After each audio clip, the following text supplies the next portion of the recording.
A physician's near-death, psychic, and paranormal experiences led her to writing the new book, From Medic to Mystic. Hi, I'm Sandra Champlain, author of the international best-selling book called We Don't Die, A Skeptic's Discovery of Life After Death. And I'd like to welcome you to another episode of We Don't Die. And just a reminder, my home base is wedon'tdie.com, where you can always find great things. We have psychic and medium classes. We offer a free Sunday gathering, inspirational service with a medium demonstration included every Sunday on Zoom. I also have a Patreon community. So if you are a super fan of investigating the afterlife, you'll get all episodes of this show commercial free before the general public. And also I have a list of well over 700 combined hours of episodes of all my work that you can scroll through, click on, and enjoy what you'd like. That's all at wedon'tdie.com. Our guest today is Dr. Anona Blackwell, a highly respected physician, academic, and researcher who has just released her groundbreaking memoir, From Medic to Mystic, the true story of an academic physician's journey into the paranormal. You can find out more about her at drblackwell.co.uk. And don't spell out doctor, put DR, okay? And that, she has much to share with us today, insights on living a powerful life and her experiences and so much more. So let's just jump right in and meet her. Dr. Anona Blackwell, welcome to We Don't Die. Well, thank you. And welcome to you from, I'm sitting in my home in Abergavenny, which is a little rural market town in Wales. And it's nice to link up with some of my American friends. So thank you for inviting me. You are most welcome. And I am in Rhode Island in the USA, probably about 3,000 miles across the pond there, just south of Boston, Massachusetts. So listeners and viewers get an idea of where we are. First of all, before we hear your story, you have a lovely background behind you. Would you just share with who these lovely people are? Because I know you are sitting in the picture. Well, I know in my dotage, I've become a little bit more into woo-woo, I think is what you call it. So I thought your listeners might like to see me when I was at the height of my academic career. That photograph was taken at the Royal College of Gynecologists and Obstetricians in London. And I'm on this side, far right, front row. Obviously, the bloke just at the very end. And that's me when I was, done such a lot of work on academic research. And we were a study group looking at the prevention of pelvic infection.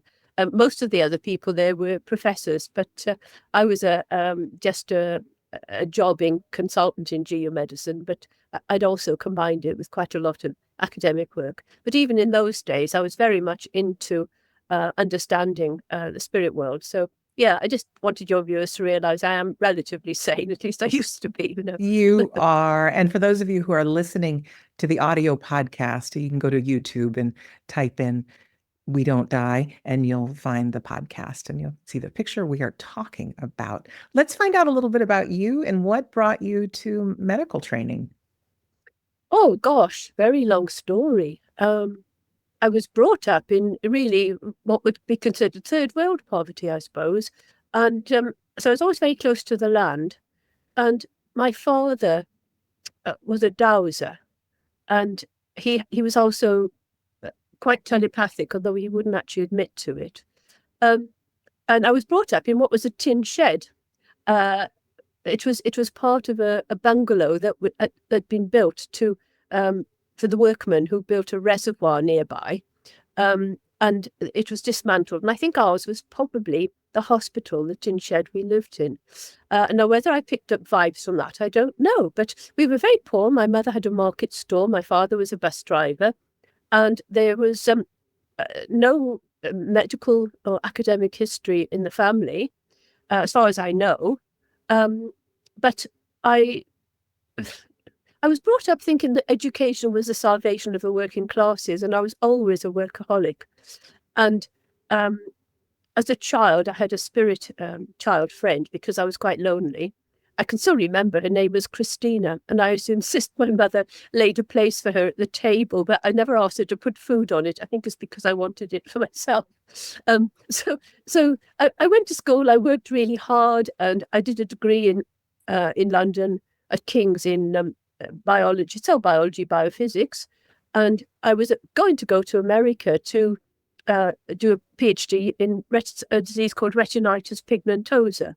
But the Vietnam War was escalating, and the chap who was sponsoring me lost his grant. I was offered another PhD, but I didn't really like it. And then two things happened that got me to be a doctor. One was I was cleaning floors at a local hospital to help pay for my schooling, and I saw a lady crying. And I went over and asked her what the problem was. And she said, oh, she had pelvic infection and could no longer have children. The consultant had just told her. And I felt, oh gosh, as a cleaner, I can't help this poor woman. But if I was a doctor, I could. And that planted a bit of a seed. And then just as I was doing finals, I had impacted wisdom teeth. And my parents paid for me to have them removed. Oh gosh, my parents paid for them to be removed so that I wouldn't be distressed during my finals. And I was given pethidine because the pain was so severe. I was given pethidine, and that really made me think how wonderful it is to take people's pain away. And so I went back to King's College where I was studying and asked my professor if I could become a graduate entry student at the Westminster Medical School. She had to pull a lot of strings, but that's kind of how I ended up in medicine. My parents were thinking, oh dear, we can't afford to put her through med school, So I just worked cleaning and I lived very frugally, and I ended up as a doctor. So that was it, really. Changed my life completely. Absolutely. And you changed many people's lives. So thank you for all your years in service. So let's talk about some of these interesting experiences you've had. I heard that you had a near-death experience when you were in operating theater and other things as well. I'd like to just turn it over to you to start talking about some of the things that have happened with you in your life. Yeah, I'll take you chronologically, really, I suppose. I remember I was at St. Stephen's Hospital doing my junior house job, where we were working 120 hours a week. And I just flopped on the bed after one 56-hour session, and I was absolutely exhausted. And my father came into my room and just said, phone your mother, and then disappeared into the wall. And then a few moments later, a friend of my father's phoned to say that he just died in our field in Abergavenny, 120 miles away. And yeah, that was like quite interesting. And then I suppose really I've been brought up, Wales is very much more into Druidic spiritualist culture than England is, possibly because the witches weren't killed off in Wales, unlike in England. And so I kind of accepted it, but I was just too busy working and helping, treating patients on the ward. And it was only really when I went to St. Thomas's Hospital, where I was a registrar, that I started getting a number of paranormal experiences, some of which were quite amusing. I'll tell you some of the funny stories, because it doesn't all have to be about grief. There was one lady came in, and she was very much like a female version of Michael Caine. I don't know if Michael Caine's got real Cockney accent, and she came in and she just had thrush, and all the only people in the room were me and her, and then there was a desk and a door, and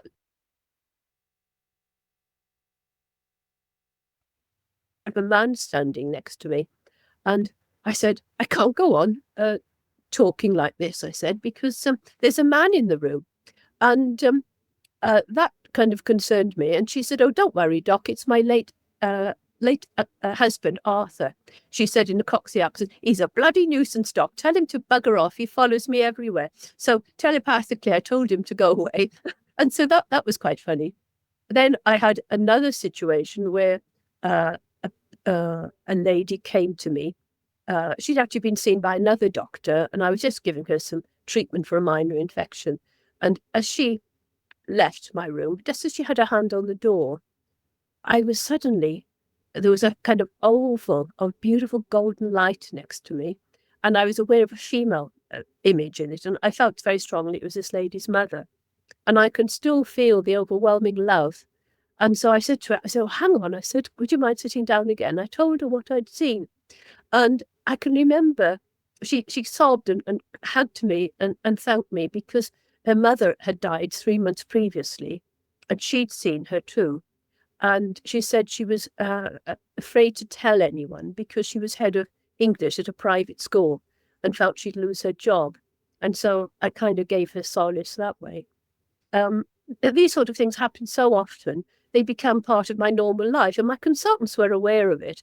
They didn't think I was mad because I had an honest degree and I was a proper doctor.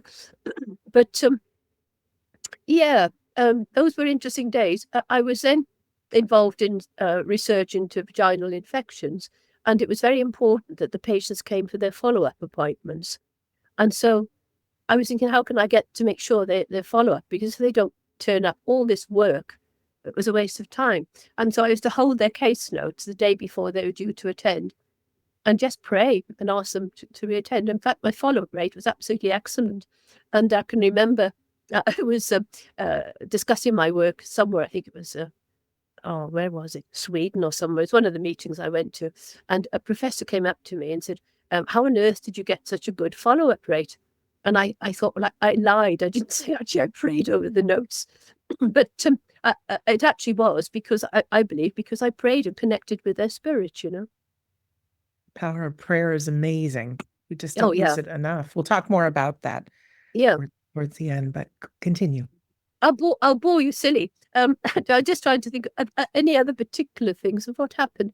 I suppose that was really my time at St. Thomas's. I eventually got a consultant post in Swansea.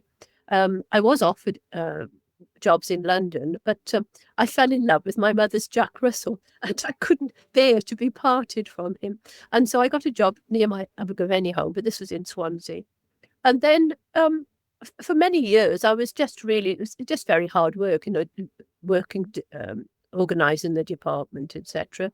But then one day, I had a dream where one of my nurses has died in his sleep. And it was a lucid dream where I absolutely knew that it was actually reality, although the dream itself was 6 months ahead in time where we were discussing this chap's replacement. And I went into work. I was there about 6:30 in the morning. And people thought I was mad because I was usually just there, an hour or so before clinic opened. And only the cleaners were there. And I thought I must be crazy. But sure enough, the phone came in to say this chap had died in his sleep. Now, that concerned me. Firstly, I felt very sorry for the young man and obviously his family. But also, I was really quite concerned that I'd predicted it because a similar thing had happened in my teenage years. And so I went to see a lady who was a spiritualist minister and a high priestess in Wicca, and asked for her advice. She was a lovely, typical, I suppose you call them a wise woman, and and she said, "Oh, this is spirit calling you to train as a spiritual healer." Well, at the time, I'd only recently been chairman of the Trust Consultants Committee. I had a lot of gravitas, because I was, on the clinical research committee and a lot of other academic and administrative roles. But I decided then I would train as a spiritual healer. And the more I got into it, the more my psychic or mediumship abilities improved. And so many weird stuff happened. I can remember once I had I'm actually telling you the truth now. In the book, I've probably given different names and things because you have to, be careful. You don't want things to be identified. But anyway, I was at an academic meeting in the university and talking at the end of the meeting, as one does over coffee, what research are you up to today, sort of thing, And this one lady who actually was a professor in a very left-brain subject was talking to me. She looked very much like Margaret Thatcher in her prime, very, very left brain, shall we say. And I was talking to her and I looked at my watch and I said, I'm afraid I got to go now. I got my spiritual healing class. And she looked shocked. I could have told her I was doing pole dancing and she'd have been less impressed, I think. But anyway, she said, you're training as a spiritual healer? and I said, yeah, and I told her a bit of it. And she was clearly intrigued as to why someone who was so obviously academic was also joining, crossing the ballroom, as it were. And I said, I'm looking for subjects. I was towards the end of my training. I said, I need guinea pigs. Would you like to come along? And I could feel her brain clicking over, thinking, duh. But she said yes, because I think she was just interested. Anyway, I went to the class, and it was in a typical spiritual setting with candles and soft music and crystals everywhere. And she climbed up the stairs. She came into the room where we all were, and I could feel her discomfort. I felt quite sorry for her because she was still in her professor's outfit. Anyway, she sat down, and we just played really sweet music, and I just put my hands on her shoulders. And you kind of go into a trance state, and I usually call in Archangel Michael. And I felt I'd fallen in love with this woman completely. I'm not lesbian, as I don't think I am. Maybe you never know, do you? But I felt absolute love for her, like not sexual love, but overwhelming spiritual love for this person who I hardly knew. And also I was on a boat, of all things, and I was looking around. I could see things that from the boat. And so when the session was over, I was giving her feedback, and I said, I had an overwhelming feeling of love. And then I described all the things I could see from the boat. And this poor woman became almost hysterical, because she said I had described exactly the place where her late husband worked. And I thought, oh dear. But she really was distressed. And I felt bad about it, but I hadn't done it intentionally. But I spoke to her a month later, and she said that she'd come to terms very much with what had happened. She had a friend who was also into spirituality, and realized that it may well have been her late husband. But she said, I remember her saying, she said, you have to realize all my life I've worked under Newtonian physics, and I taught her a different reality. I'd shown her a black swan where she'd been told categorically all swans were white, So that was one story. Oh, incredible. Just incredible. You never know the difference that you make. And now you had a near-death experience. I remember hearing on another podcast. Could you share that experience? Yeah.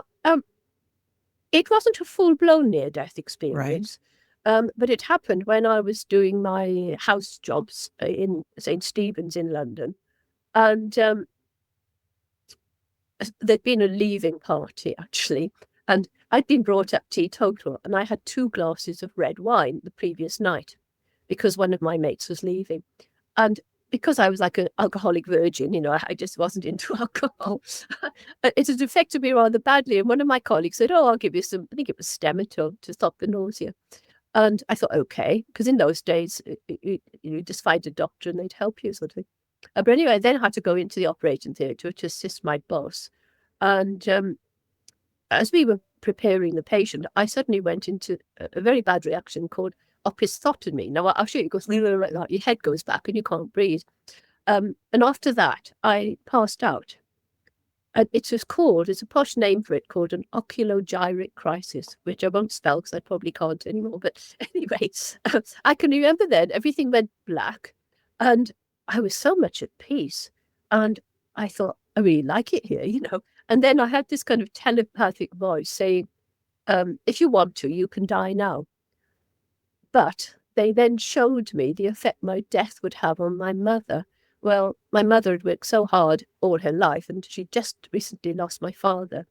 And I thought, I can't do that to her. And I said, no, probably got to go back. And they said, just to warn you, your life is going to be very hard. And I thought, I don't fancy that either, but I didn't have much choice. So I came back. So it wasn't, I didn't see any white tunnel, didn't see any dead relatives. So I think it was a very early stage of a near-death experience. But it was enough. It was enough to hear the voice, to get that choice. Yeah. Yeah. Make a decision. So tell us some more stories if you can, because for some reason now you decided to put this all in a memoir, and it just got published February of 2025. Yeah. And you spent many, many years as your career as a physician. And I don't know if this is true or not, but just hearing that you could have that imaginary but not imaginary friend when you were young, it almost seems like all your life you've been open to spirituality, and so that you've had this spirit world and your psychic experience is happening with working with patients and things. And what had you put it together? Go ahead. Yeah, sorry, I was very lonely as a child. My sister was a lot older than me, and I just loved, I can remember as an infant, my favourite place was sitting on the grass next to my father's beehives, and I never got stung. And I would just sit there for hours, kind of communicating with the bees. Looking back nowadays, they'd label me autistic, and then I remember being fascinated. I used to grow ornamental gourds because my mother could sell them at Christmas as ornaments, and they have tendrils, and I just thought I'll hold my finger there and see how long it takes a straight tendril to become curved. Now, for a child of 5 or 6 to be doing that, it takes a lot. But I was just absolutely fascinated by nature. And I think spirit is everywhere. But when you live close to the land, almost an existential existence, you almost get divorced from materialistic reality. And so I think I had that as a background. And I was always a writer as well, curiously. Although I can't remember us having any books in the house. We didn't go on holidays. We were really quite poor. But I started writing my first book when I was 13. And that was an autobiography. And in fact, when I showed it, it was all handwritten, to my editor. She used to phone me up and laugh because she said, if your book is successful, we'll have to publish this as well. And I'll just tell you funny stories. You can delete it if you want to. But one of them, I was reading it. I only found it just before I started actually seriously writing this book. I found amongst some old documents. And it was quite, for a kid, it was 42,000 words. So it wasn't that short. And one of it was my views of men, okay? And this is a 13-year-old in the 50s saying, they're born in 49, early 60s must have been. And it said, I said, when I get married, my husband will have to treat me as an equal and we'll share the whole things of what I regarded a good relationship. And then at the bottom of the page, I'd written, as you can see above, I've put when I get married, but I think it ought to be if, because when I think about it, the only real reason to get married is because spinsters are ugly. And I thought, well, I'm single. It labels me, doesn't it? But that's what I thought in those days. It was Did you ever get married? No, I lived in sin for about 3 years. And yeah, don't talk about me and my love life, dear. If there's a thousand... no, I'm joking. I'm a spinster here. If there's 1,000 men in the room, I would choose the one that's destined to break my heart. And I have tried when I was younger, but no, I don't know. I try to be a Stepford wife, but I don't really have that archetype. And men don't like successful women, which I suppose in some ways I am. I don't know, dear. It could be I'm just too much of a bossy boots. I really don't know. Well, we don't know why we are exactly the way we are, but I know for myself, I just turned 59 years old, single, spinster, happy to share that. Yeah. And my life wouldn't be what it is right now had I gone the other path. Yeah. Same with you. Yeah, you're right. You're so right. And I've completely accepted it because my ego is based on if my dog loves me nowadays, to be honest. I'm getting my plants to grow. But in the past, I was successful. Professors that asked my autograph, that sort of thing. And my work did help millions because in the first year of the metronidazole treatment study, there were 3.4 million prescriptions in the UK. And then when I did work on pelvic infection, the post-abortion PID rate basically fell to 0. So I've helped millions over the years. And so I think there's a little bit of good karma there. And I couldn't have done it if I'd had to take care of a husband and possibly kids. And so I think it was my sacred contract to do what I've done. Only I've just said, look, for God's sake, give me some more fun, will you? But having said that, fun for me is feeling really happy when I found a polecat and some kits in my garden, and ducks on the pond and having hugs with my dog first thing in the morning. I'm a bit sad, but it's not sad. Fun for me now is feeding the birds, watching a wild turkey walk by, bluebirds, squirrels, It's simpler, Mm, more simple. And mm, I lived a fast-paced life up until 2020 when COVID hit. mm. I had to slow down. My mom has Yeah. some health issues. She's fine now. But it's a different kind of life, but it makes me happy, happy. Yeah, it's contentment. I think I remember something from I used to love Einstein. I used to read his books when I was younger, and I think he said the pursuit of happiness is the ideal of swine. But I think if you can be content with your life, you don't need fast cars. I'm still wearing clothes belonging to my late aunt from when she died in 2005. It's not that I can't afford new ones. It's just that um, I think that if you're wasteful, you're disrespecting Earth, Gaia. And so I've got my own cesspit. Not that they don't allow me to put the effluent on the land, but I got my trees and I use those logs to burn, and you've got solar. Do everything you can to be a smaller carbon footprint as possible, really. Well, good for you. Well, let's talk about the book and some of the principles and Oh yeah, things and your yeah, beliefs in yeah, the book, Medic to Mystic, the true story of an academic physician's journey into the paranormal. yeah, What can we find in there? And what do you want to share with us about life, death, the afterlife, ripples in time? I don't know, prayer. yeah, Back over to you. yeah. I'm looking at my notes here that I made earlier today. Um, yeah, it's one particular story, and I do hope this lady eventually reads the book or listens to a podcast. And it was very early on when I was just training as a spiritual healer and finding my feet and getting my confidence. And the clinics were always busy. And this one morning, a lady came to see me. She was probably in her late 30s, early 40s. And I was like sitting here, then there was a desk, and then the lady was next to a window at the back of the room. And as she came in, a little boy scampered past me. And it was strange because I could see he had a white t shirt and either navy or black shorts. But I could see his face as well as the side of his face, God knows how. But then he just scampered through and disappeared into the wall. Now, by that time, I'd had enough of these experiences just to think, oh, yes, there's a little spirit boy here, in the middle of a clinic. Anyway, I took a history from this lady, and it became very obvious she had no real need to see me. And when I asked her about children, she said, oh, I used to have a little boy. And then she told me how he died in a very tragic accident. And I didn't have the courage. Oh, then she said, this is the exact words, funnily enough, doctor, I've just been to see a medium and she's told me he follows me everywhere. That's what she said. And I did not have the courage to tell her I'd seen him because in retrospect, I think spirit had sent her to me so that, the doctor in the white coat would be believed more than a medium. And I regret it to this day. And unfortunately, when I thought about it that evening, I went back to see if I could find her case notes, but she hadn't given her contact details.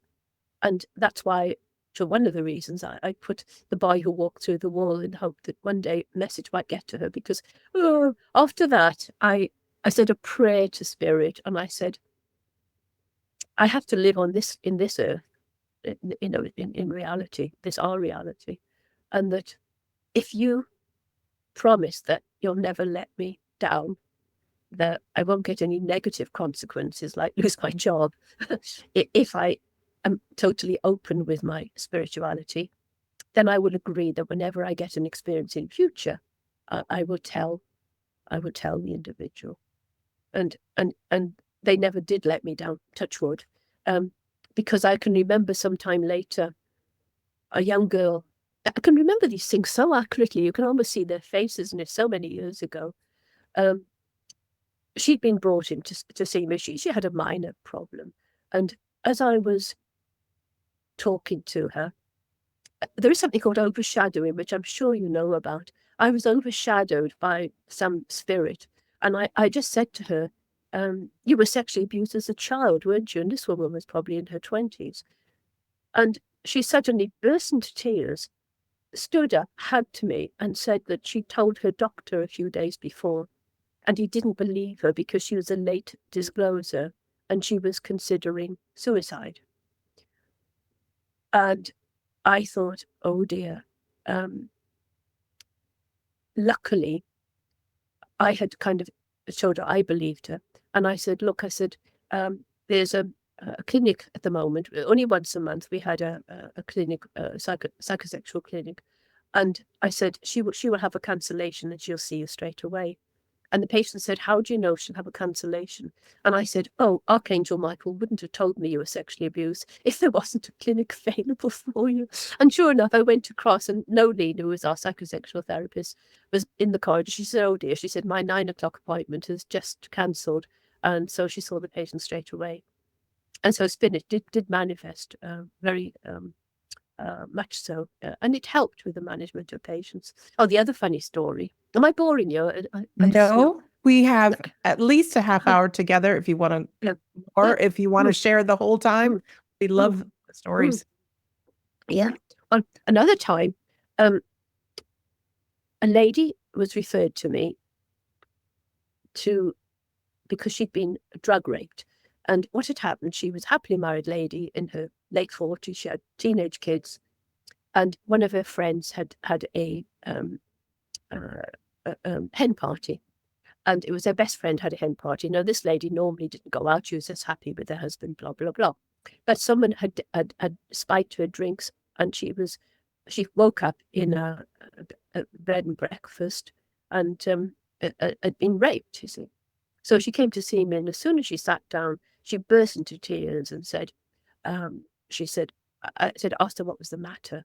And she just burst into tears. And she said, she explained that she'd been raped, and all she could scream was, I wish my mother was with me. And she said it in a way that I can't replicate. It was so heartfelt.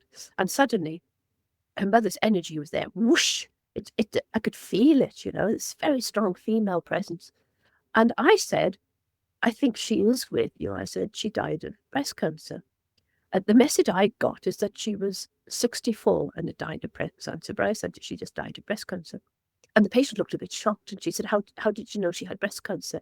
And I backtracked and said, oh, it's a very common condition, you know. You know, me thinking, I shouldn't have said that. But anyway, I got her up on the couch and I was about to examine her. My nurse came in, and the patient said to the nurse, is Dr. Blackwell psychic? Because she's really not telling me. And I said, I wouldn't answer, but the nurse said, she said, and the patient told her what had happened with this, saying that her mother, blah, blah. And so the nurse sidetracked and said, oh, how old was your mother when she died? And I said, she said, 64 or whatever it was. And I said, no, 65, whichever way around it was. And we were arguing over how old her mother was when she died, because her mother was standing beside me and kept interrupting. And because her daughter had got her age wrong. And then the, yeah, then what happened? Oh, yeah. And we were arguing. And my nurse said, come on, girls, don't argue, because it was such a silly. There was this lady with her legs akimbo, me with a speculum, very stubborn, not going to pass the speculum until she agreed how old her mother was. So my nurse said, oh, what was her date of birth and when did she die? And in fact, I was right. So I go, duh, you know. and I did all the tests. And then afterwards, the patient got up. No, she was half naked. She hugged me. And I said, oh, I better come clean. I said, I think your mother actually is here. I'm training as a spiritual healer. And because it was the end of the clinic, I said, you know, do you want to come for some energy healing? So anyway, I took her into my office and just did a slight little prayer, hands over her shoulders. And then she said to me, do you have any children? And I said, no. And she said, you have now. And she got up and gave me a hug.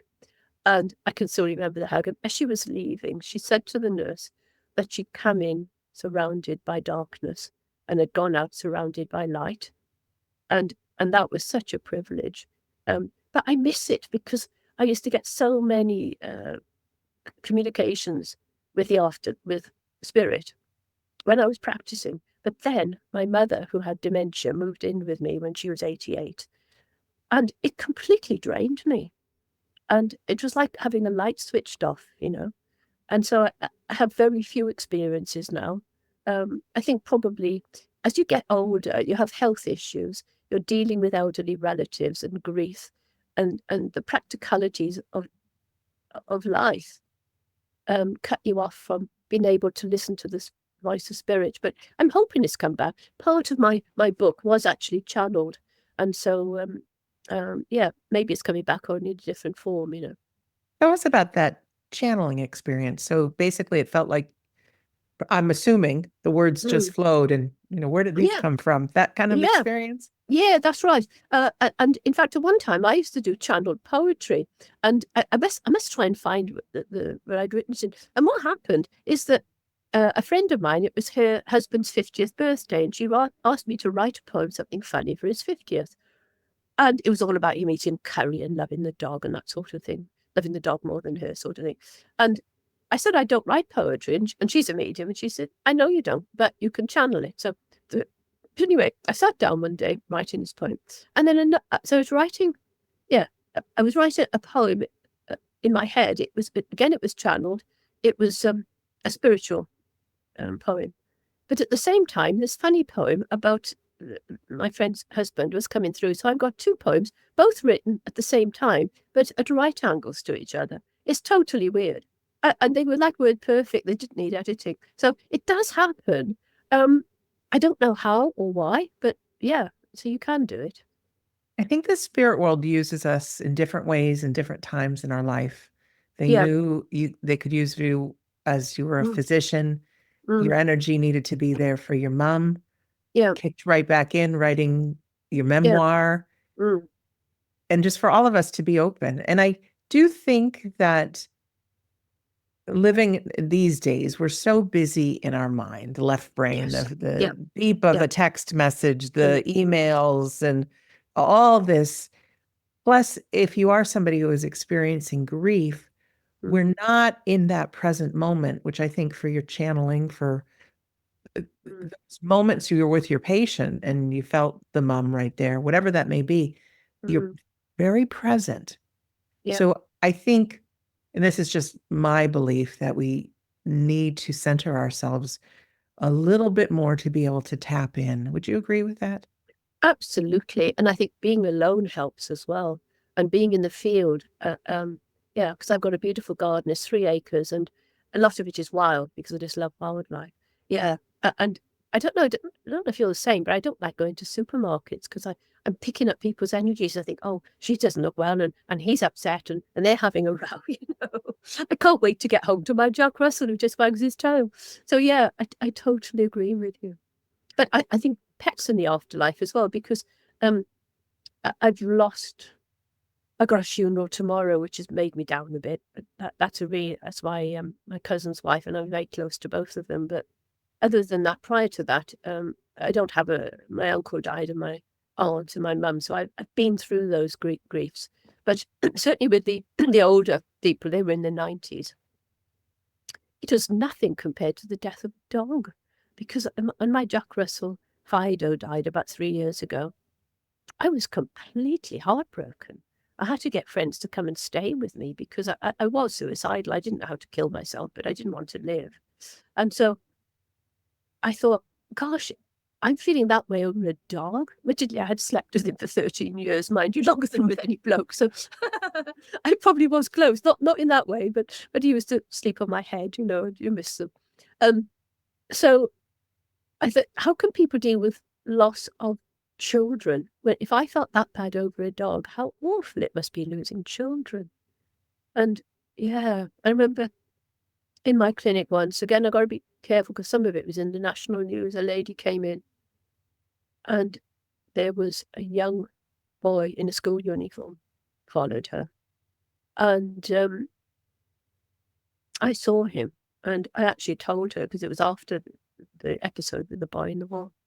And she was aware of him as well. And that was many, many years ago. And she used to send me a Christmas card every year up until last year. So I think she's probably passed now.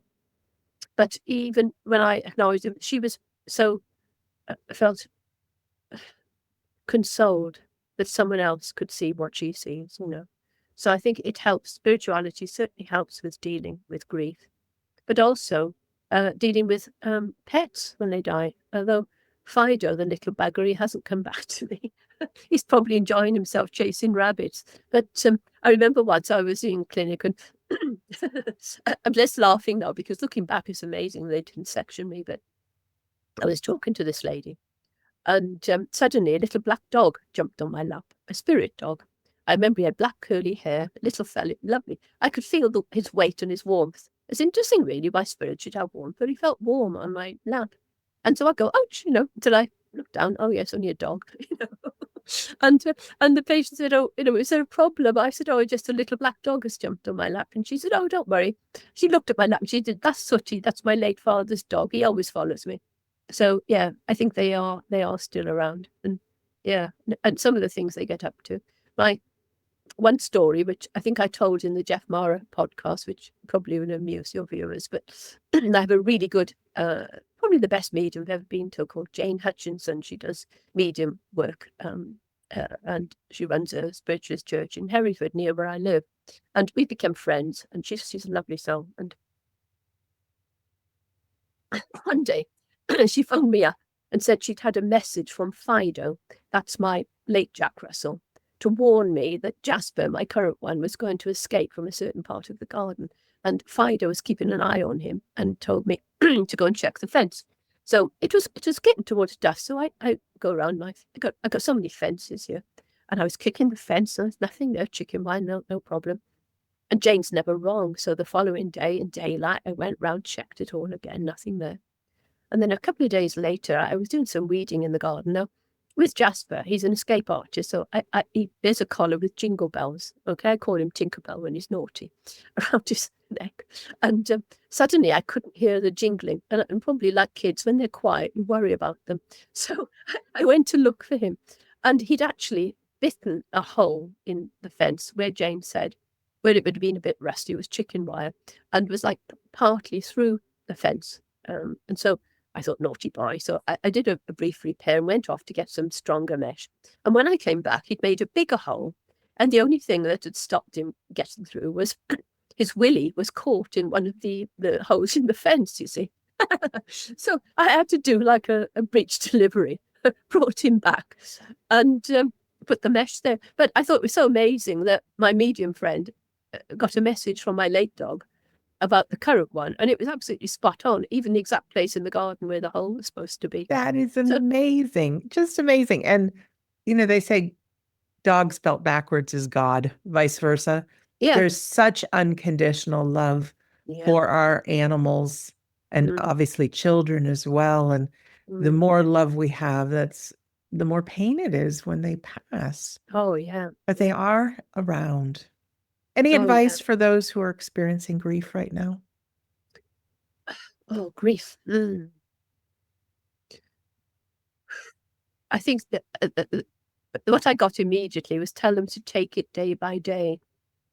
And you never forget, but you kind of come to terms with it. It's almost as though, if you lose a finger or whatever, or it's awful, but gradually you kind of compensate in other ways. The most important thing for me is friends. My friends have supported me. They kind of hold your energy until you can live a reasonably normal life again. So I think contact with your friends, try and get out as much as you can, but also accept your grief and that it's part of the normal cycle of life. But it's so hard. I still miss my Jack Russell, who died, oh gosh, about 25 years ago. And I think that my aunt, I still miss her very much, because she died when she was only 84, and I adored her. She was my mother without the aggro, So yeah, I think be gentle with yourself.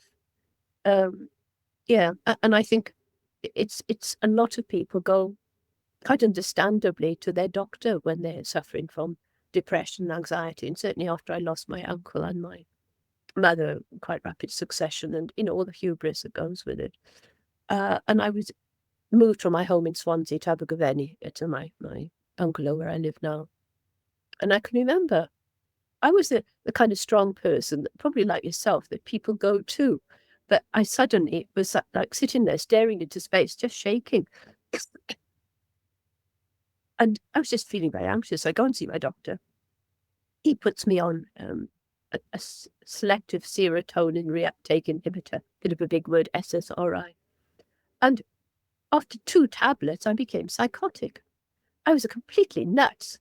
And it's one of these reactions people can get with antidepressants. And so I stopped straight away because I could see what was coming. I had some friends stay with me until I was okay. But what worries me is, in fact, it's been in the news recently. I think it was a distant relative of the king had taken his own life, and the parents, I believe, felt that it was because of the effect of the medication. And I think people should. You see, the doctors don't have time. A lot of people do benefit from antidepressants and anxiolytics. A lot of people do, and it's a kind of quick fix. But I think that our society has become disconnected, and the real answer is with our friends. I agree. Here in America, I don't know how it is there, but all the Excuse me. commercials or adverts that come on TV for antidepressants, they say the name of the medication and they show this beautiful scenery and everybody having a good time. And then there's a little voice that says, may cause this, may cause this, may cause suicidal tendencies, may cause, all these negative things. And yes, there is a time and place for them. But I know in this country that's before even talking to the person, it's normally a prescription for something. So I know grief is painful and I know each case is different. And I know to the other side of grief, we go right through it. But I do like your advice, one day at a time, be present. And the more we feel that grief, it shows us really how much we've loved. And I think as a human being, we're here, this is my personal belief, really to exercise that love muscle. Yeah, totally. In fact, I think we could almost change minds. We, change our consciousness, and we'd still be the same person. So I totally agree with you. And I think, especially with men, encourage them to cry, because I think women with kind of crying is kind of acceptable. But I think men often suffer internally because they don't express their emotions enough. Yes. In your book, you mentioned psychometry, and I think every human would like to feel a little bit more connected. And even myself, when I was early on in my journey, I thought if psychic and medium experiences were real, certainly I wouldn't have them. It'd be other people. But I did. I think we all do, just to different degrees, and we can certainly train. Could you talk a little bit about what psychometry is and how maybe we could practice a little of that for fun?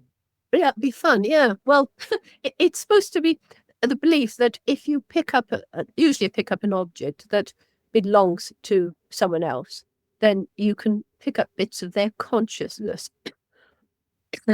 I just connected with the object. Excuse me. Very high pollen count in Wales at the moment, and it's affected my voice.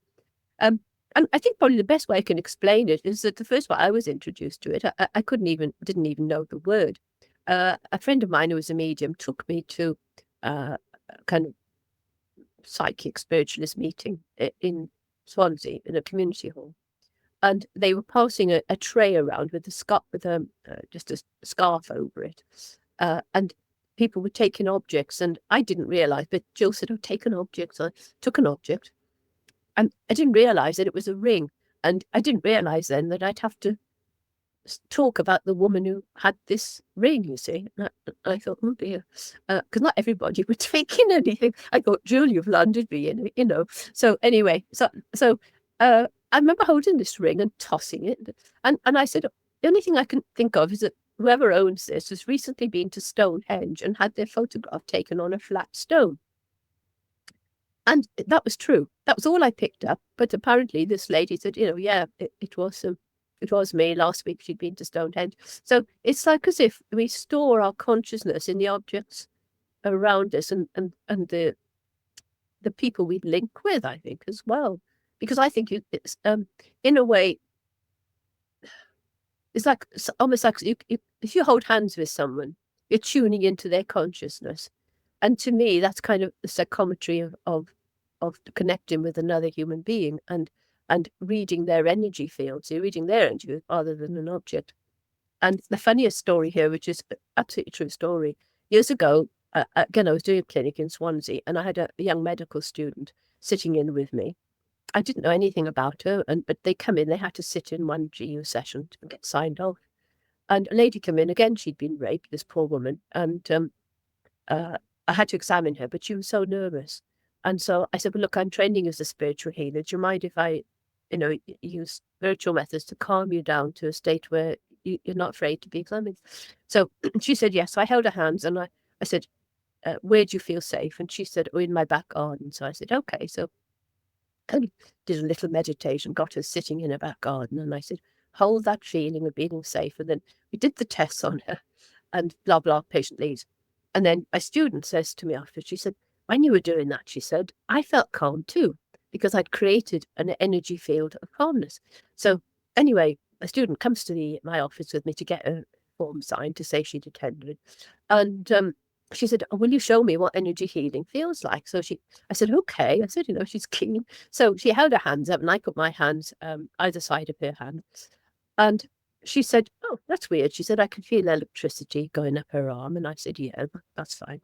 And then I went a little deeper and I said, this is weird. I said, I'm handling warm frog spawn. And then I said, no, it's not warm frog spawn. It's the fetal membranes of a lamb. And then I said, you delivered a lamb when you were younger. And I said, I can feel you kneeling on wet grass. And you've delivered a lamb and you've taken the fetal membranes from its mouth. And I said, that changed your fate into your destiny. And now this student who was a postgraduate student, she already had a degree in something else. And she said, I can't believe that. She said when she was 14, I think she said 14, she'd been staying with a friend of hers whose father was a shepherd, and a sheep had dropped a lamb in front of her. And her friend was a bit squeamish, but my friend, I'm trying to not say her name, led down. She said, it wasn't wet grass, it was wet straw. I said, okay, fine. I got slightly wrong. And she said, yes, it did feel like wet frog spawn. And what had happened, she was so enamored by the process that she decided to be a midwife and then thought, oh no, I'll train as a doctor. So in fact, but what had happened then, I'd in a way done psychometry on her consciousness, if you see, in the clinic, which had picked up these past memories of her. That is incredible. You also have a story about telepathy being at a dinner party. Oh yeah, that was very naughty. Yeah, that was really cool. Let's have it. Let's have a little naughtiness. Okay, yeah. Oh, we would get along just great if we were in a room together. Oh, we'd probably have a prosecco as well, I think. Yes, I think we would. Water.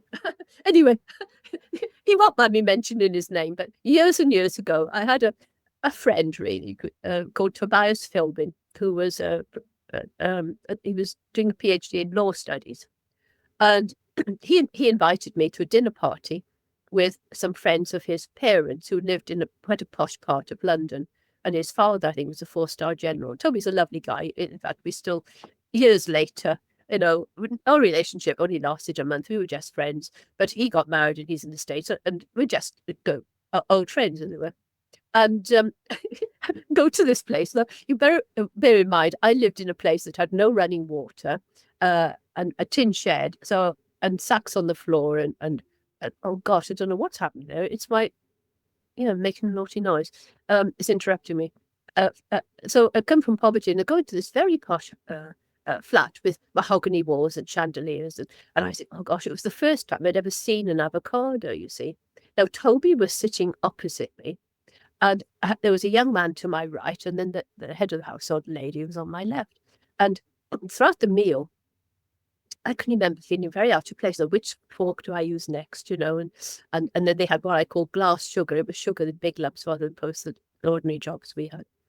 And this guy next to me kept on and on how he had a sexually transmitted disease. He had NSU. And that he didn't think the antibiotics would work, and that his girlfriend would dump him.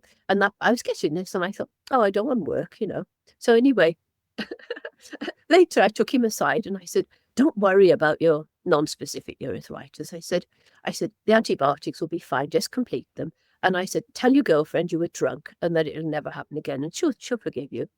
And then he looked shocked and he said, I haven't said a word to you all evening. I'd just been reading his mind.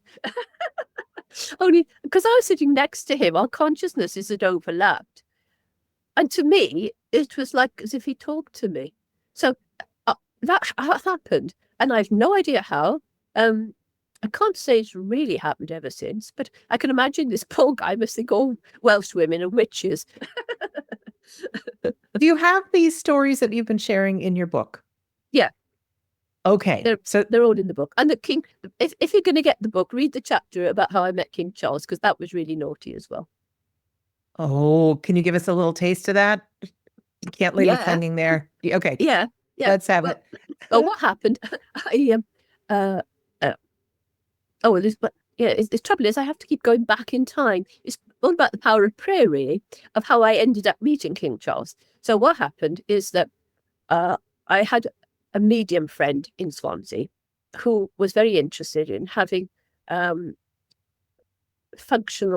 having things like electroencephalograms and scans of her brain while she was doing mediumship to try and figure out what was going on.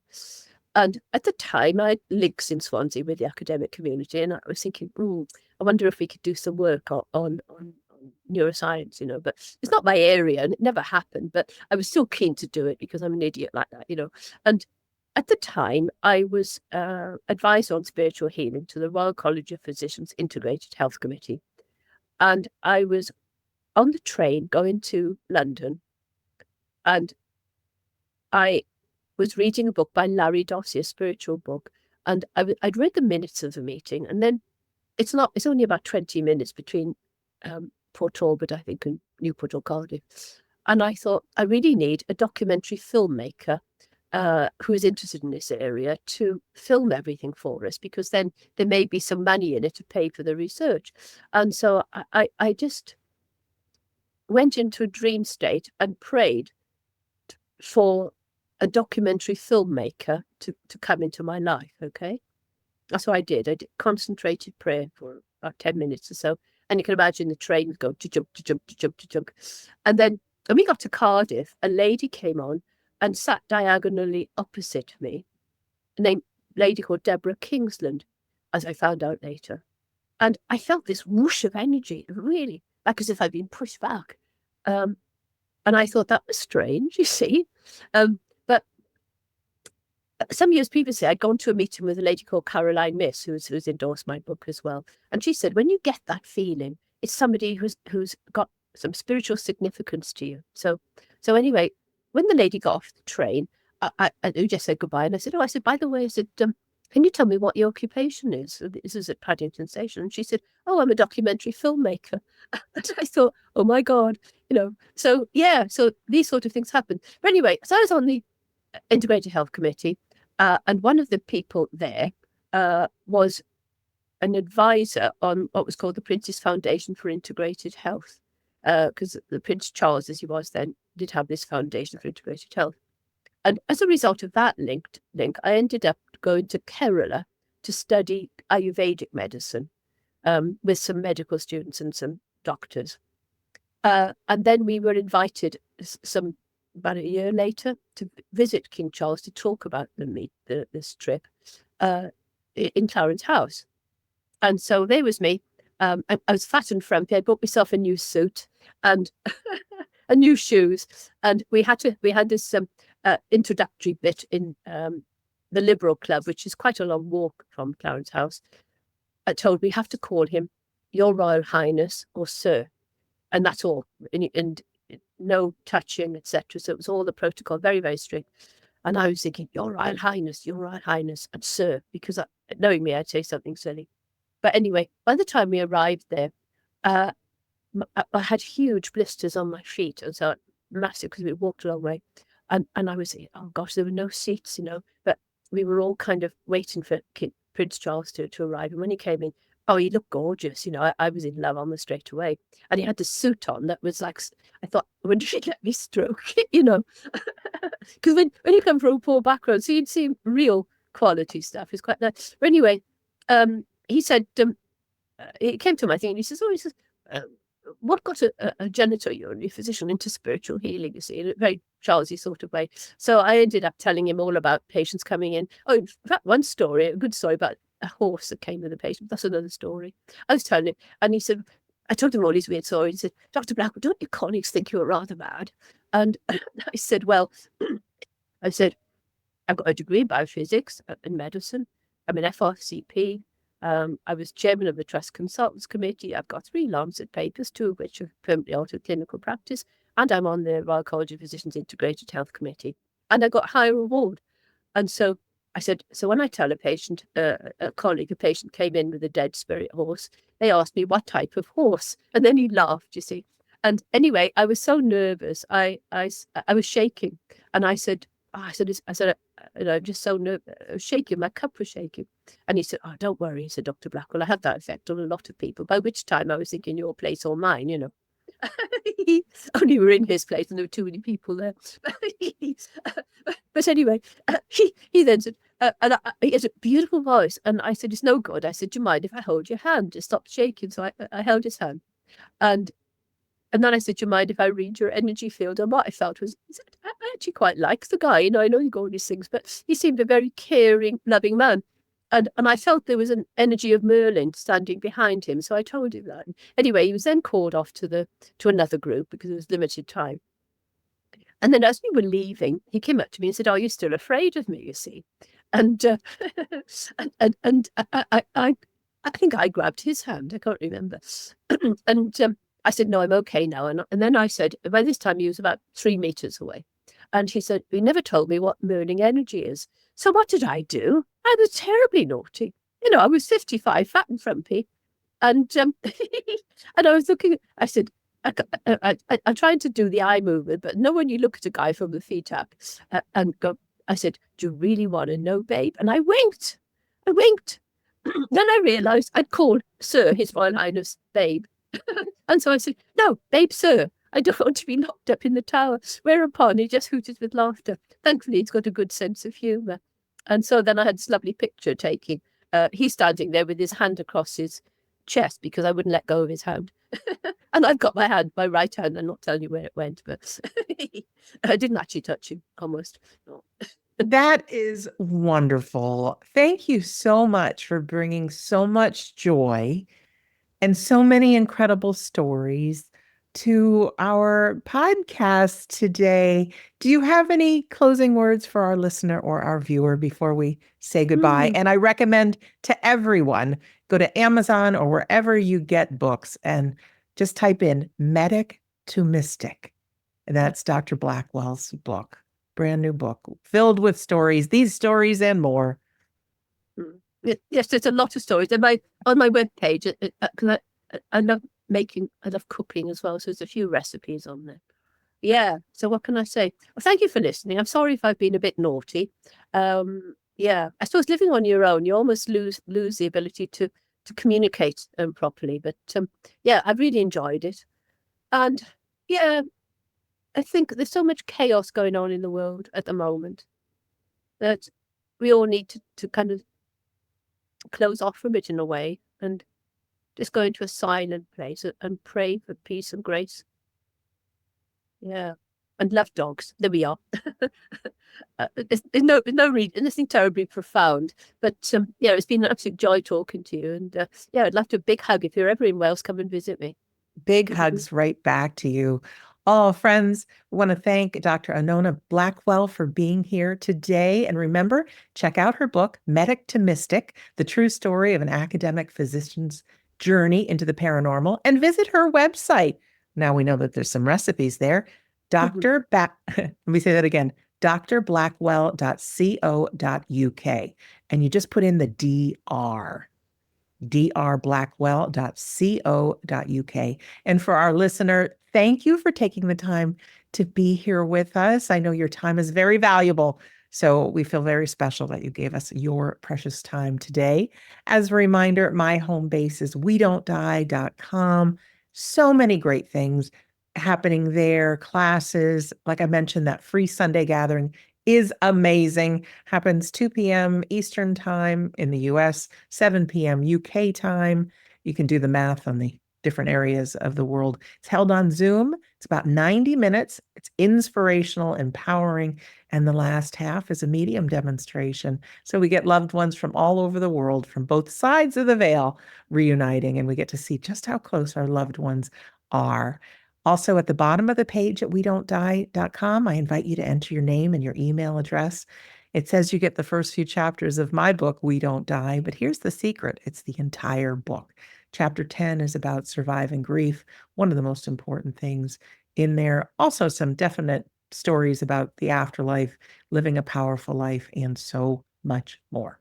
WeDon'tDie.com. In closing, I'm Sandra Champlain. I've been your host on We Don't Die. I do believe that life is an education for the soul and that your life here on earth is important. And we've gotten so many gems of wisdom from this episode today. But what's highlighting to me, it really is that power of prayer. We never know who's listening and the difference that it can make. Be present. You might get that whoosh of feeling, and somebody in your life might be there for just a particular reason. So I really want to thank you for listening or for watching, and we'll see you again soon.